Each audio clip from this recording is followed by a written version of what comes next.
2020, something didn't add up.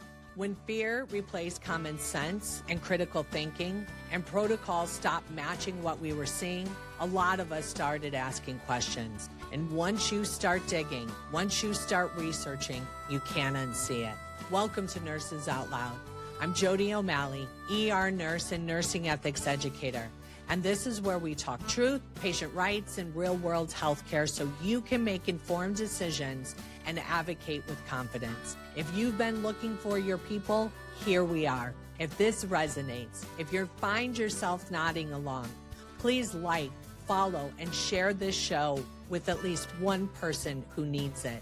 And if this episode offers continuing education credit, check the show notes for learning objectives, disclosures, and exactly how to earn your certificate.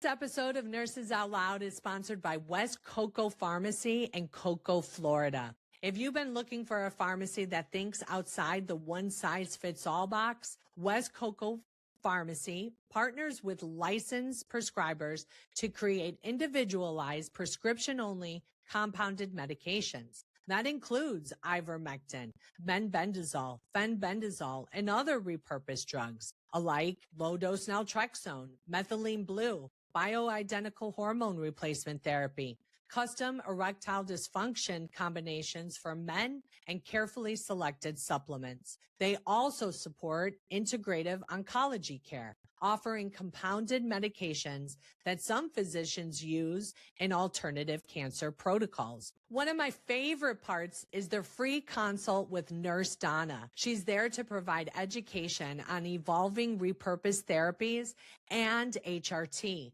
so you can ask better questions and have a more informed conversation with your own clinician. As always, this is not medical advice. I'm not telling you what to take. I'm pointing you to resources. Any medication or protocol should be decided between you and a licensed provider who knows your history. To learn more, visit Cocoa Pharmacy, COCOA Pharmacy.com.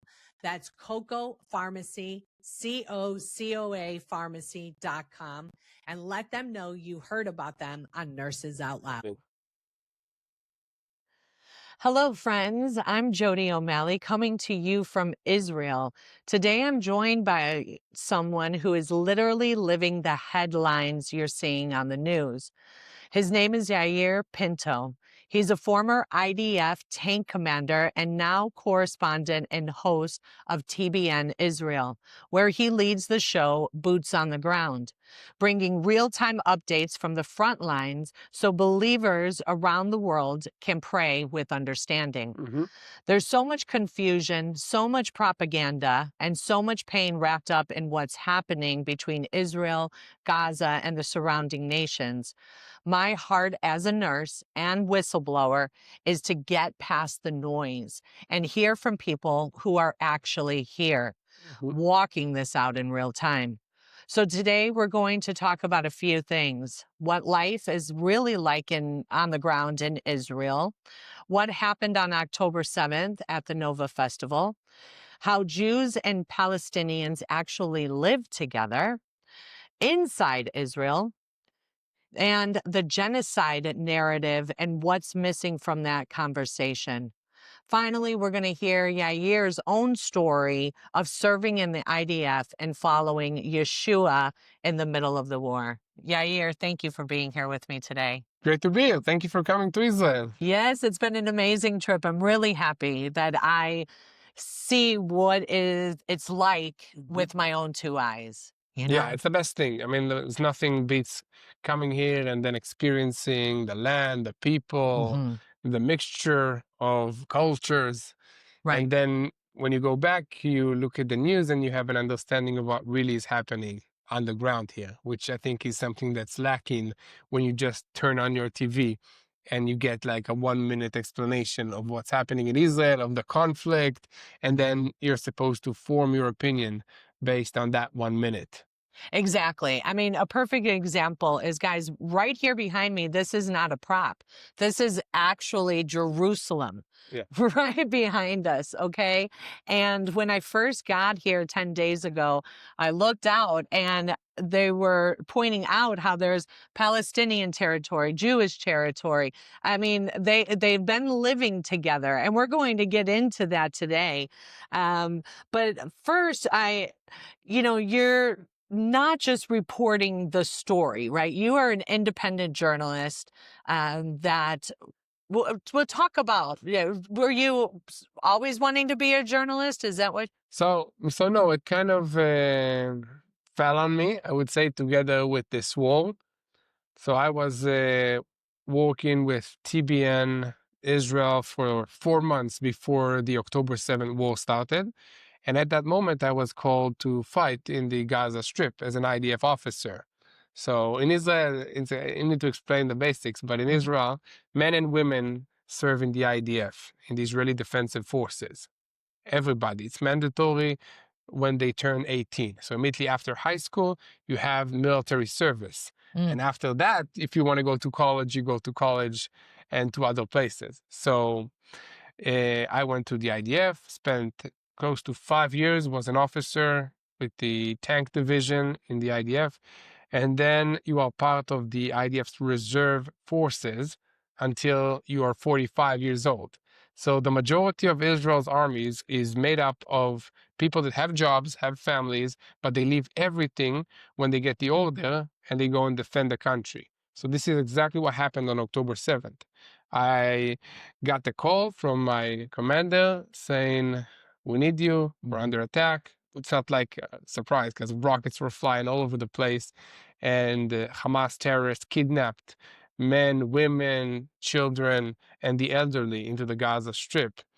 And we went to fight to protect our families and also to get those that were kidnapped back. Fast forward 2 years later, we got everybody that was alive back. We're still waiting for the remains of one hostage that was murdered in captivity by Hamas. So, forgot the question now, but I think that this is the situation for myself. And then I started realizing on the first days of this war that the world does not understand what actually is happening here. And I have a phone. I can record myself from the front lines and share the truth of what's happening. In the beginning, it was my personal experiences, leaving my family, leaving my 3-month-old baby, going to defend the country against these terrorists that want to kill us. And then it went on to sharing the truth of what's happening from a broader perspective. And then more people joined my team, more viewers, and it became really viral. And then we created the Boots on the Ground daily news report, and it's airing also on TBN in the United States and all over the world. And it's growing since then. And our goal, my vision, is to share the truth of what's happening in Israel so that people will know how to pray for the peace of Jerusalem. So this is what we're doing. We live here. We are part of this nation. And I believe that praying for the situation is kind of the best thing to do in order to tackle all these challenges, because this is a spiritual war. 100%. Yeah. So the only way to fight a spiritual war that I know of is to pray and ask God to help us out, Yes, absolutely. Now, were you born and raised here? I was born and raised. I was raised about 10 minutes away from this location where we're sitting now. I have a brother, and now I got married when I was 24. 3 kids. Yeah. Yeah. Yeah. I mean, you're excellent behind the camera. I think, you're very authentic and real with people. And that really comes across on camera. So in a recent update, you said that the attacks are still happening. Yeah. What does that look like in real life for Israeli families right now? Are we talking rockets, drones, terror? What are you seeing and hearing? Because in America, we thought there's a ceasefire. All right. Yeah. So there is a ceasefire, but it's not a complete ceasefire, never. So Hamas terrorists are still carrying out terrorist attacks against the IDF forces on the border inside Gaza. Okay. So Our troops are still inside Gaza on the yellow line. This is according to the ceasefire agreement. There are positions that the IDF is maintaining to make sure that Hamas terrorists will not infiltrate Israel again. Mm-hmm. So in these positions, the Hamas terrorists are sending children and teenagers to these positions to test the IDF's response. And then after that, they also send platoons or like a number of terror squads to carry out attacks against our forces. If it's through an underground tunnel or just by foot through the rubbles of the Gaza Strip. So that is happening in the Gaza Strip. But in Judea and Samaria, which is basically the other side of this hill, Okay. Hamas is trying to incite the Palestinian population to carry out terrorist attacks against Israelis. And almost every week, we have terrorist attacks and attempts against Israelis by Palestinians ramming their vehicles at Israelis walking the streets and then exiting the vehicle with knives and trying to stab the security forces or also just random civilians next to the roads. This is happening almost every week, but you don't feel it or see it because you've been here. You haven't seen anything like that. For you, it's just like a, peaceful tourism and everything goes like a normal day shopping and everything that tourists do. But in real life, there are like multiple security forces with the special intelligence units that are preventing these attacks from happening. But sometimes they are not able to make it happen. My daughter just entered the room. Oh, she did. We're gonna go to a pizza place soon. Soon. We're gonna go to a pizza place. כן, אוקיי. אז תחכי בחוץ, ואז נלך לאכול פיצה? כן. אוקיי, אז תחכי, אבל אני צריכה עכשיו להיות בשקט. ציירו אותה לכוס. אוקיי, תסגרי את הדלת. You take us this in the car. Okay. So, guys, I think you understood that. That was like my daughter asking for pizza. Right. So, Exactly. pizza is also pizza in Hebrew. The same word.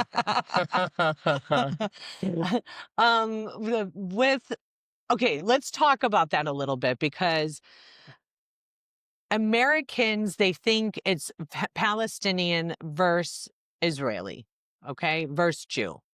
And it's not so much really. I mean, you have lived amongst Palestinians your whole life. So it needs to be explained, okay? Israel, as a nation, has Jews, has Arabs. Mhm. Some of them are Muslims, some of them are Christians. And then we have also non-Jews Christians or non-Jews people that live here and they are Israelis, but they are not Jews or Christians. So we have all kinds of people like the United States of America. Yeah. So within Israel, all the citizens receive equal rights. You have Arab and Muslim judges. You have Arab and Muslim doctors. You have Arabs and Muslims in the IDF. I had officers with me in officer course that are Muslims in the Israeli Defensive Forces. Mhm. So everybody gets the same equal rights within Israel.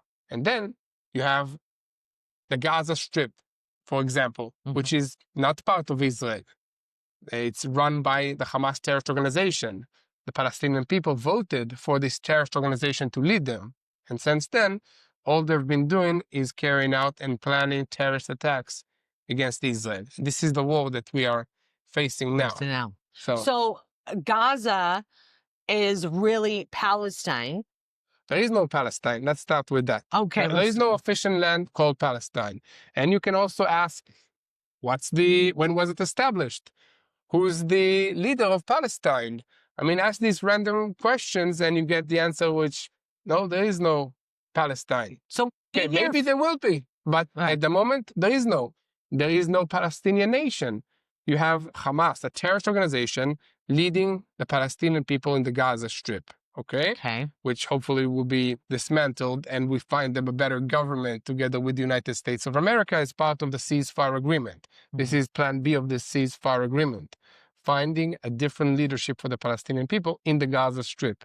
Someone who's not a terrorist organization that wants to destroy Israel, the Jewish people, and the United States of America. I think it's a nice goal, also for the Palestinians. So that's to say that. in Judea and Samaria, you have the Palestinian Authority. Okay, Palestinian Authority is in charge of some of the aspects of the Palestinian people in Judea and Samaria. Okay, not Israel. So they have that also in the it's called West Bank. So this is the situation underground. The Palestinians have certain status in the United Nations, and some nations recognize the Palestinian state, but not all of them, and not the United States of America. Okay. So this is one of the conditions for having I don't know how to call it, like maybe a two-state solution or other stuff that are not feasible. People tried it for many years, never happened. But it almost feels like there's already a two-state solution How here. does it feel like? You've been here. Or one-state solution, I guess it is, with the Palestinians and the Jews and everybody living amongst each other. Oh, yeah. In Israel. No, let me explain. Yeah. In Israel, Okay. Muslims and Jews live together. Jews and Christians live together. Freedom of rights, freedom to worship whatever God they want. Only in Israel. This doesn't happen in the Gaza Strip. Since Israel left the Gaza Strip, there is not a single Jew in Gaza. There were 250 Jews, but they were hostages in tunnels underneath the Gaza Strip. So the only place that gives freedom of worship, freedom to worship whatever God, whatever religion you want in the Middle East is Israel. Period. That's it. When you walk here, you see the liberties that Israel is giving everybody in this land. Palestinian people do not give that to anybody else, not to Christians or not to Jews, specifically not to Jews. Specifically, yes. Now, when you say Judea and Samaria, how far is that from here? 10 minutes. Okay, see, now Americans, we look at it as it's another country, but it's not. It's like cities like Brooklyn, Manhattan, you know what I mean? And so that's also a very important perspective, is that the close proximity of these different places are very close. And okay, so I was talking with somebody yesterday, a very brilliant young man, and he was talking to me about the Gaza Strip. And he said, so there were Palestinians there, and he said in the news, it is represented as these were peaceful people that were in this strip. And he said, but that's not true. It is Hamas that is running it. And he said, and also that there's a lot of sex trafficking and violence against women that happen there. And that the reason, because I asked him, I said, well, I remember when Israel said, get everyone out because we're going to bomb it. Why didn't they leave? And he said, they can't leave because they're afraid. And I mean, if you put that into perspective, so many people say, oh, well, I would do it. Yeah, if you had a whole bunch of people, but they can't even talk amongst themselves freely to try to organize a way to get out. On top of that, he said they don't educate the children. They do. They educate the children to hate Israel. Wow. They educate the children that the only future that they can have is by destroying Israel, by destroying the Jewish people, and by murdering Jews. That's what they teach them in school books, in their curriculums in the Gaza Strip. And I've been there. And in the schools, they have like plastic AK-47s and Hamas summer camps to train the kids how to pop out of tunnels and kidnap an Israeli. So this is what they teach them in the Gaza Strip. But to your point about the fact that they can't leave and stuff like that. So when the IDF entered the fight against Hamas terrorists in the Gaza Strip, Hamas placed its bases and its key operation locations underneath hospitals, underneath schools, underneath kindergartens, underneath mosques, in a very sophisticated network of tunnels connecting everything. And they used the civilians, the Palestinian people, as human shields. So when the IDF carries out an attack against the Hamas position that is coming out of a hospital, it looks like we're bombing hospitals. Right. But Is it Israel's fault or is it Hamas' fault? Right. This is the situation. And they planned it. They know that the international media will automatically jump on the opportunity to attack Israel. Mm-hmm. And that's what happens. And what the IDF has been doing is, because the Gaza Strip is a heavily populated area, close to 2 million people. We don't have the exact numbers, but close to 2 million people. And when the IDF conducted its operation, it notified a certain neighborhood. Hamas is operating here. Please move to a safe zone that we created for you. Mm-hmm. Use this route with a map and go there. You will be safe, and we will enter and conduct our offensive against the Hamas terrorists in that area. That was communicated via phone calls by Israelis that speak Arabic to the Palestinian people themselves. It was communicated by throwing leaflets at these neighborhoods with maps and with all the locations and what the IDF plans to do. And it was communicated by sending text messages, social media, all in Arabic that they can understand and go. Mm-hmm. What Hamas did is they opened fire against their own people, trying to prevent them from leaving these neighborhoods because they want the death toll of their own people, the Palestinian people, to be as high as possible in order for Israel to look bad in the international media and then being forced to stop the fighting against Hamas. Right. So you understand Yes. the situation and how complex it is? Yeah. And we, as Israel, we are forced to fight a terrorist organization and letting them know where we're going to attack next. Right. Because we care about their own people more than they care about us. And these are not just innocent people. Mm-hmm. The Palestinian people, the majority of them, still will vote Hamas to be their leaders in the Gaza Strip, still vote for an October 7th terrorist attack against Israel. These are people that have been brainwashed for more than 20 years to hate Jews and Israel. Mm-hmm. This is what we're dealing with, but still, Israel cares about them more than their own leadership, which is Hamas. And these leaders are living in 5-star hotels in Qatar, in Turkey, and other places around the world, sending their kids to luxury schools with the money that is supposed to go for feeding the poor Palestinian people in the Gaza Strip. So this is what we're dealing with. And to say it honestly, it's very hard for these Palestinian people to get out of this loop because nobody wants to accept them in their countries. So even if they can leave the Gaza Strip, it's very hard for them to find a place to stay. Because the Palestinian people, for generations, all they created for the nations that hosted them was terrorism Yeah. and this mentality of victimization and not produced anything positive and good. Right. Yeah. And if that's their education and they know, like, you know, to kill the Jew, talk about if they have a suicide mission. That's like part of, that's a good way to die, right? Yeah. So this mentality, the radical Islam or the Palestinian mentality, and also that is in the Palestinian Authority and also by Hamas. If one of your family members is killed because of an attempt to carry out a terrorist attack and murder Israelis or Jews, his family will get money for the rest of their lives. And his pictures will be shown in houses, in schools, as if he's a soccer star or a football star, you know? So the kids, like I would say American kids, they grow up wanting to be football players or basketball players.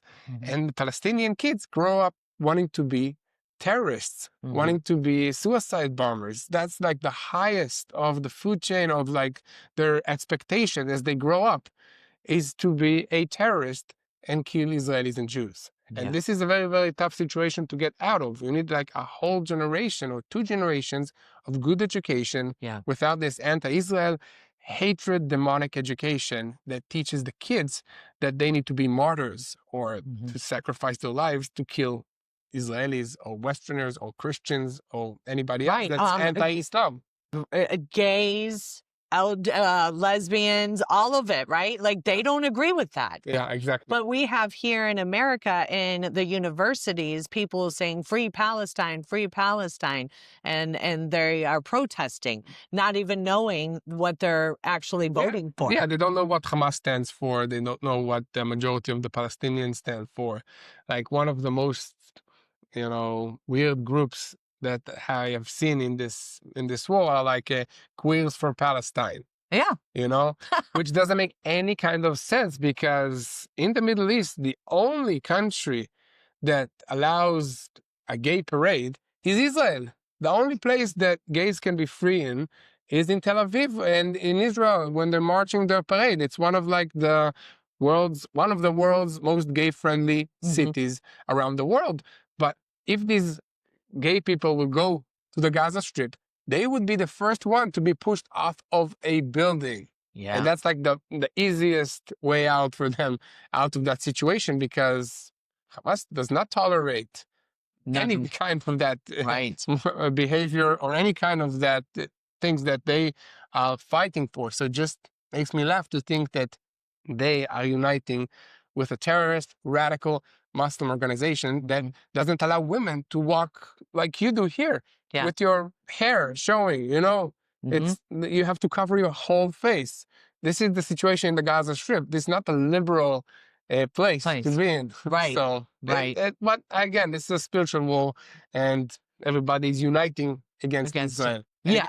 Against God, basically. Against God. So just, okay, so before this happened, before the attack on Israel on October 7th, 2023, the Gaza Strip was Palestinian, under Palestinian authority. It's No, under Hamas. under Hamas, sorry, with only Palestinians living there. Palestinians. Only Palestinians Only living. because Israel opened up the border freely for them to come and work over the border, correct? But you could not go into Gaza. Is that correct? Exactly. Yeah. So Palestinians would come to work in Israel. Also in my community where I live, when before October 7 took place. So they need to have like a work permit and they come and work legally, get paid by Israelis. They worked in multiple areas, also in the communities surrounding the Gaza Strip, which on October 7th, they then entered and murdered these people that used to work for them for some of them 30 years. This is like how rooted this hatred is. And no Israeli went into the Gaza Strip to work for Palestinians because it's a danger to his life. Right. Israelis could not go into Gaza or they would be kidnapped or murdered. Up until today, So nothing changed. So you have someone that's working for you for 30 years. What happens? Like, is there, I've heard in America that we had our borders open, 15 million people or more crossed over the border. We have states that are really turning toward Muslim communities, taking over the whole city, the county, all of it. And when we have that, like, is there like a war cry or something? I forget what it's called. Something that they say, and then they attack. Like they'll live peacefully. They'll mingle with one another. They'll be part of the families in many instances. What would make someone like that person, the gardener, to shoot, Israeli soldiers? Well, it can be multiple things. He might be a member of the Hamas terrorist organization, and that's the long-term plan. Something that we in the West don't understand is that these people are planning like 3, 4, 5 generations in advance. They don't think like us within like a 4-year presidential term. Okay. They're thinking the long game. And that's why we see the Muslim Brotherhood, which is one of the main founders of Hamas, investing in university campuses in the United States of America, investing in politicians in the United States of America, in Europe, in order to take control of the system from within. And this is what happened also here. We saw that gardeners and people that had work permits were basically spying on the Israeli communities in the Gaza area, the Israeli communities on the border between Israel and the Gaza Strip. And they went down to the level of knowing. Ever felt torn between your conscience and your job? You're not alone. It's time for nurses to rise, to lead with integrity, grit, and faith. Earn CEUs that teach you how to stand firm in truth and advocate without fear at righteousrn.com.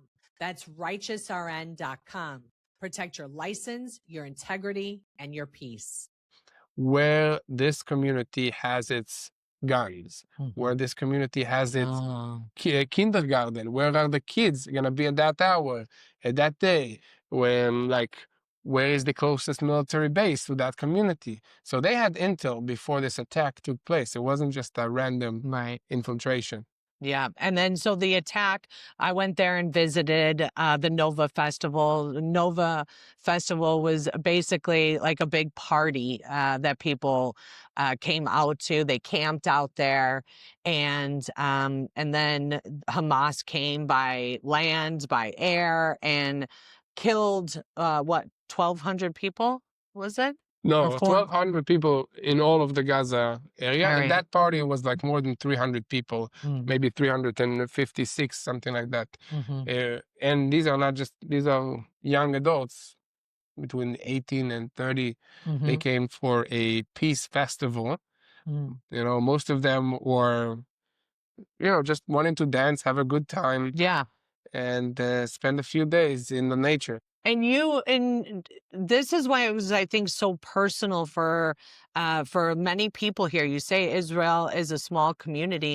Many people knew those people that were there at the festival. Everybody knows everybody in Israel. Like I have somebody that I know and works with me who was kidnapped from the Nova Music Festival.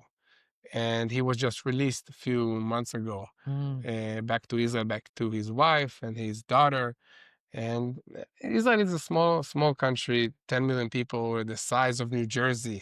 mm, Just to explain, the Gaza Strip, the whole Gaza Strip is the size of Las Vegas.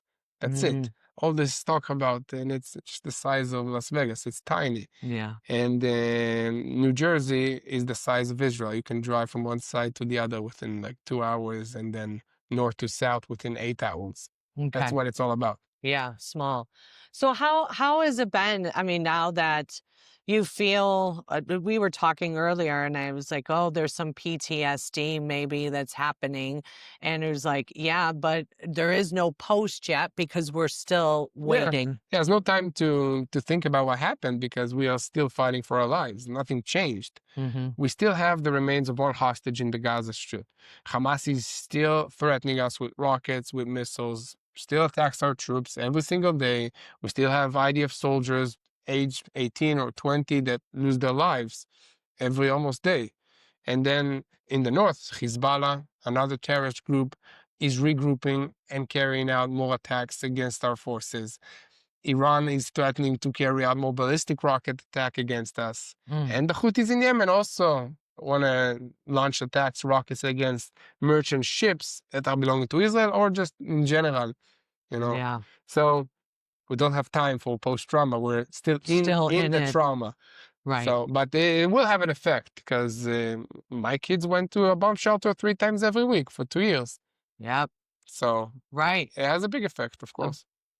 Yeah, I mean, we talk about this. We're very connected. You are a Jew that believes in Jesus.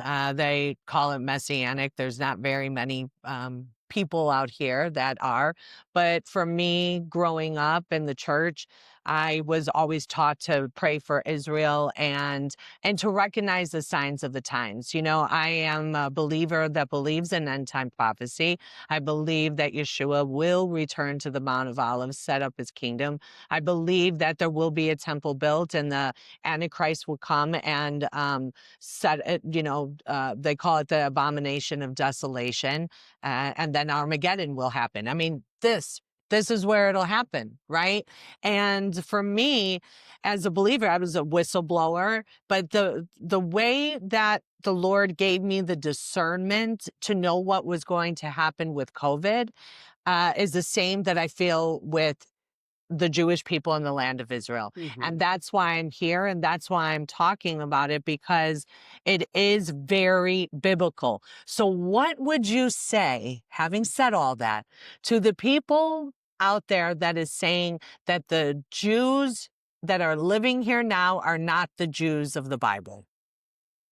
Well, first of all, I would say read your Bible and learn some history because the Jewish people and the people of Israel were scattered all across the nations.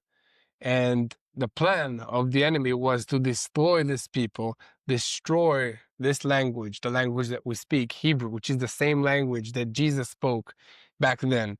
And after 2,000 years of being scattered all across the nations, God brought us back in 1948 to the modern state of Israel. Same people, same language, same belief in the Bible, and same purpose, same promises that God gave Abram exist and still need to be fulfilled with us here, being the people of Israel. So it's just fulfillment of God's promises. Yeah. So I don't know if you want to dispute that, you can, but you can try whatever you want, but you need to really try very hard not to see God's faithfulness. Right. And like same name, same language, same culture, same people coming back from multiple nations to this same geographical location, which is Israel with the capital of Jerusalem. Let me ask you, what's harder to do? What's harder to do? Is it to pick up a rock from one place, put it somewhere else, and then replacing it at the exact same location? One rock, not so hard. But what happens if you take your hand filled with sand, throw it to the sky, and then try to collect all these pieces and put them at exactly where they were before? Yeah. It's impossible. Right. That's the miracle of the rebirth of the state of Israel. And only God can make such a miracle happen. That's right. After 2,000 years. After 2,000 years. And in the Bible, it does say that that Israel will be a nation. Soon we're going to take you to That and that the nation will be reborn in a day. And it was literally, Yeah. literally. So, okay, you mentioned recently that President Trump might move to a plan B and that the U.S. is putting pressure on Israel. From what you understand, what is plan B, practically speaking, and what kind of pressure is Israel feeling from its allies right now? So, first of all, Plan A was not fulfilled yet. Like Phase A of the ceasefire agreement meant returning all the hostages, deceased and alive, within 72 hours. Well, since then, we had a few months passing, and there is still the remain of one deceased hostage in the Gaza Strip that Hamas is taking its time delivering it to the family members back in Israel. So that's a big, big issue for Israel because they didn't fulfill the first stage of this deal. And then the majority of Phase B is to dismantle Hamas of its weapons, okay, to bring an international force into the Gaza Strip that is composed out of multiple soldiers from different Arab nations around the world, like Indonesia, and Turkey wants to be part of that, and other nations. And then there will be the reconstruction period that will start. This is like many years of reconstruction needed in the Gaza Strip. And then there is the turning Gaza into a high-tech hub with AI technology, with a seaport, with an airport, with an option to be an economic prosperity place for the world and to have a future for the Palestinian people. But all of this will only happen if Hamas, a terrorist organization, will disarm of its weapons and will give up its control of the people, which they clearly say that they will never do that. Right. Okay, even after signing the peace agreement. So this is where we're at. Israel will not move on to the stage B before Hamas give up their weapons and before they return the remains of the hostage. Yeah. Okay, so this is like the major issue between moving to stage B. But Trump and his administration, they want to see and show the world that there is success. So they want to pressure Israel to move to stage B without Hamas being dismantled, without the remains of the hostage back with his family in Israel, which is a big, very big issue for us. That a huge issue. I mean, and Hamas is it's not just, okay, there's, say, 1 million of them, right? Let's kill them all and it's gone. It's an ideology that has been bred for the last 20 years. Yeah. So how do you destroy something like that? Pray. So first of all, it's a spiritual war you need to play, but you need to educate the Palestinian people. But it will be very hard to do that to this generation. It will be to the next generation, maybe to the one after that, to educate them for coexistence, for living side by side with the people of Israel.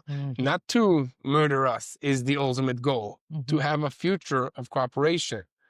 And that's why it's so hard. So Yeah. I don't know if that will be like a solution, but Trump suggested it before, but that's also a very hard issue, is like to relocate the Palestinian people to different places around the world so that they can have a future without Hamas dictating their lives and terrorism moving every step of their intention and future. Right.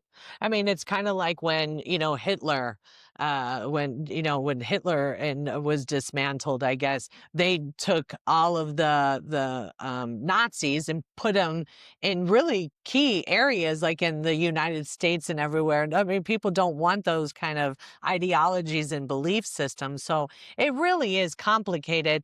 I know you said when we talked that this is something you've grown up with. Right? You have lived amongst the Palestinians in schools and everything, worked together, or, went to school together. And you would talk to me about, a bus that got blown up, a school bus. Like, talk to us about that a little bit. Yeah, so just to explain the hatred, it's been since I was born. I mean, in the early ages when I was, I don't know, 15, going to school on a school bus. It was before Israel built like the security fence between us and some Palestinian villages that were hostile to Israel. Mm-hmm. And back then, everything was open. There was like no difference between the Palestinian villages and the Israeli villages. And what happened back then was multiple suicide bombing attacks on school buses. Just buses that I went on every day to go to school exploded. Mm-hmm. I had classmates that lost their lives in these explosions of terrorism in the buses. Also, pizza places exploded in the middle of town where you went. It was tough, and that was the mentality that we had to live with and grow up with. Since then, Israel built a security fence, and these suicide bombers went down significantly. Palestinians are still trying to carry out ramming attacks, stabbing attacks, and shooting attacks against Israelis, but it's a lot less because we are able to defend ourselves better. So Israelis as a people, you guys are really strong. You have a lot. You have a lot of enemies around you. Now we have in America a massive homeless problem, massive amount of drug addicts on the street, but murders still happening, on the trains and in odd, in areas that you would not expect. And that is really commonplace. Now, here as a tourist walking around, I didn't feel any sense of fear. Yeah. Okay. I didn't see homeless people. And I went all over. I didn't see any drug addicts walking around on the street. And so what would you say to the people around the world listening about coming and visiting Israel? Because I know tourism is a big part of your economy. But I would say what you said is the exact same thing. It's the best thing to say. It's like you feel safe as a tourist here in Israel. Israel is very, very good in defending itself. And I would say now is the best time to come to Israel because we have proven again and again that we have the best defensive systems. Yeah. If it's against rockets, we have won against most of the enemies that launch attacks against us. Hamas has been defeated. It's not been destroyed, but it's defeated significantly. Hezbollah, same thing. Iran, same thing. So Israel is now safer than ever because we've defeated our enemies. They're still there. They're still trying to regroup and launch attacks against us. But when you walk in Jerusalem, you cannot feel that that a war took place here. Restaurants are packed with people. Right. Shopping centers. Yeah, tour buses. I see tour buses. Yeah, my kids are now like they're in the streets and no fear. Like yeah, it's safe in that aspect. It's really safe for sure. All right. And let's close this out. A lot of my listeners are believers in Yeshua and they love Israel. Okay. Good. Yes.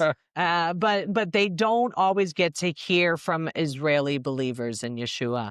Would you share a bit about your own story and how you came to faith in Yeshua and how following him has shaped your walk through all of this? Okay. Yeah, sure. Definitely. So in Israel, the number of Jews who believe in Jesus is very small. I mean, you have like, it's what, 0.001% of the population. So growing up, I was always the only follower of Jesus in my school, the only follower of Jesus in my basketball team. And then joining the army, my mother had one prayer.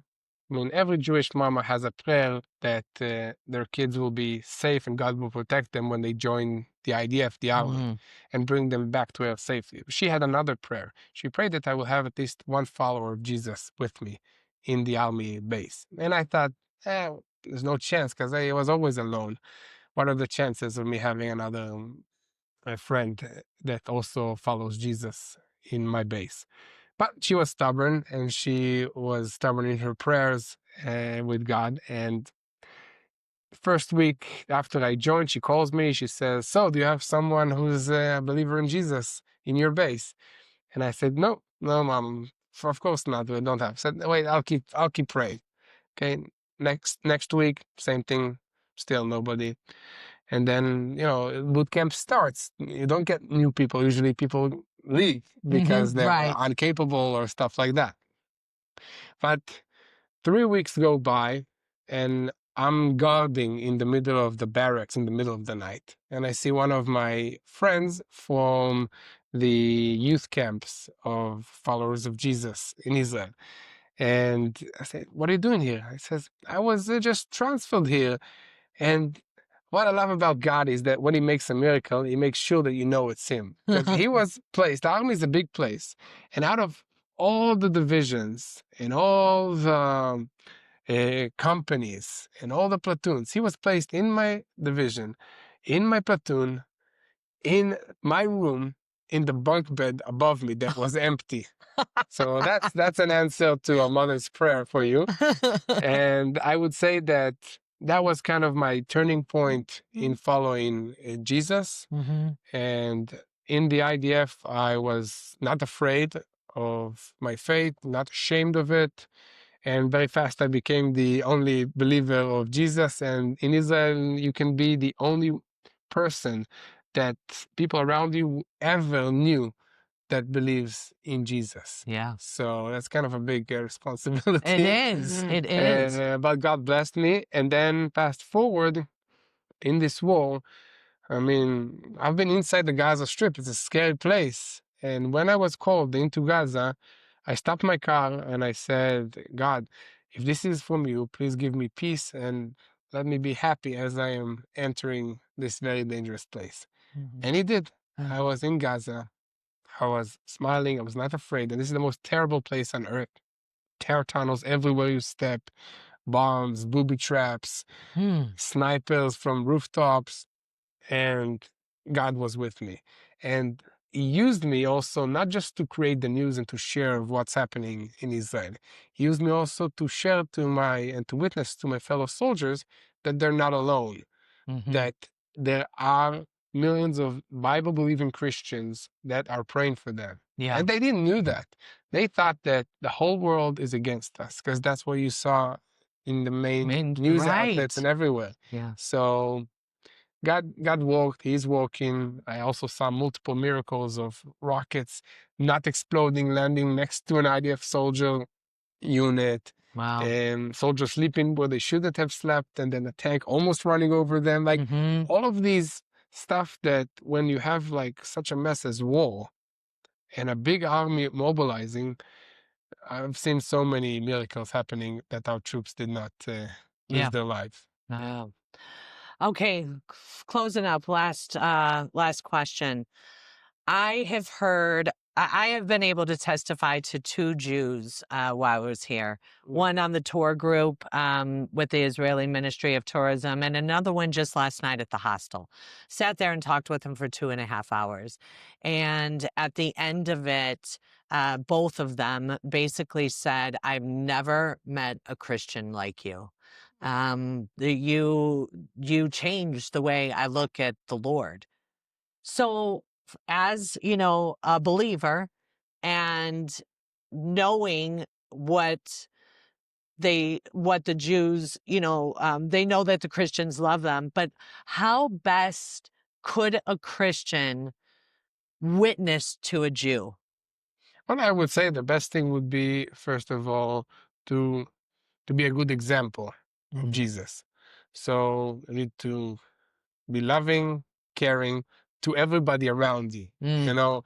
And what I like to say is that nobody can convince anybody to believe in Jesus, to believe in God. Yeah. It has to be a supernatural intervention. Like God need to reveal himself Yeah. to a person for that person to believe in God. It's the only way.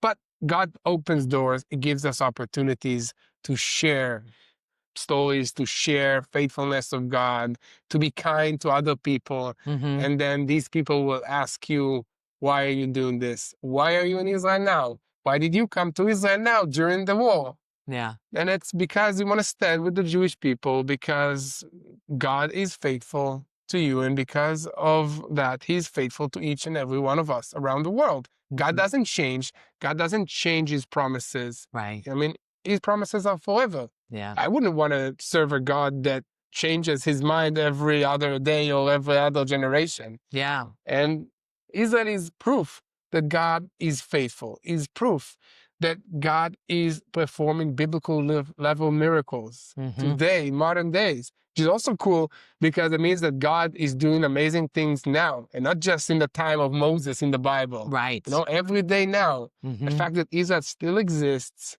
is a miracle. Yeah. And all of us around the world need to look at Israel and be encouraged that our God is faithful. Yeah. And pray for the Jewish people, for God to reveal himself to them. Yeah. And then to show love. I mean, you can't force anybody to believe in anything that they do not want. And also, it's not our job to force or to convince. You can't debate a Jew into believing in Jesus. No. But you can love him, unconditionally, Yeah. to the fact that it says, why do these Christians love me so much? I don't get it. I mean, I didn't do anything good for them, but they still love me. So it must be something from God. There is, this war taught us that there is supernatural hate of Israel, but there's also supernatural love that only comes from God. Yeah. And if we show the people of Israel this love, that's where God can act in their hearts. That's great. Thank you so much. I appreciate Thank you so much for coming. Thank you for listening to Nurses Out Loud. Nurses are called by our code of ethics to keep learning, do the research, and lead with moral courage and integrity, especially as healthcare changes. Keep doing the next right thing, especially when it's hard. If this show resonated with you, please like, share, and follow. It boosts us up in the algorithm so more people can find us. Until next time, friends, be safe, be well, and God bless. And if this episode offers continuing education credit, check the show notes for the learning objectives, disclosures, and exactly how to earn your certificate.